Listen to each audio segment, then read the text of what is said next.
দেশের বর্তমান পরিস্থিতির উপর ভিত্তি করে যে যেখান থেকেই পারছে নিজ নিজ অবস্থান থেকে কোটা সংস্কার আন্দোলনের পক্ষে বিপক্ষে সামাজিক যোগাযোগ মাধ্যমের অফিসিয়াল পেজগুলোতে পোস্ট করছে।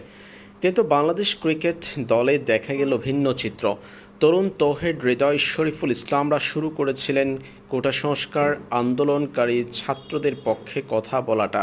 এরপর একে একে তরুণ ক্রিকেটারদের সবাই করেছেন পোস্ট। তাদের সাথে যুক্ত হয়েছেন সিনিয়র মুশফিকুর রহিম। তবে দেখা যায়নি বাংলাদেশের পঞ্চপাণ্ডবের বাকি চারজন তামিম ইকবাল, সাকিব আল হাসান, মাহমুদুল্লাহ রিয়াদ, মাশরাফি বিন মুর্তজাকে। কদিন আগে মাশরাফি বিন মুর্তজা আর্জেন্টিনার কোপা আমেরিকার ফাইনাল ম্যাচটা শেষ হওয়ার পর অ্যাঞ্জেল ডিমারিয়ার বিদায় নিয়ে আবেগঘন বার্তা দিয়েছেন। অনেক মাশরাফি ভক্তই বলছেন 17,000 কিলোমিটার দূরের দেশের এক তারকার বিদায়ে আবেগঘন বার্তা দেয় মাশরাফি। কিন্তু দেশের বর্তমান পরিস্থিতি নিয়ে কথা বলার সময় নেই তার। অবশ্যই মাশরাফি বিন মুর্তজা নিজের ফেসবুক পেজে খুব বেশি অ্যাক্টিভ নন।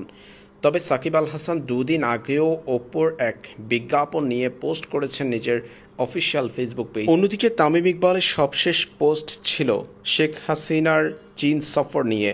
সাকিব, তামিম, মাশরাফিদের এমন নীরবতা ভক্ত সমর্থকদের পোড়াচ্ছে। বর্তমান এই পরিস্থিতিতে কোনো পক্ষ নিতে দেখা যায়নি এই চার সিনিয়রকে।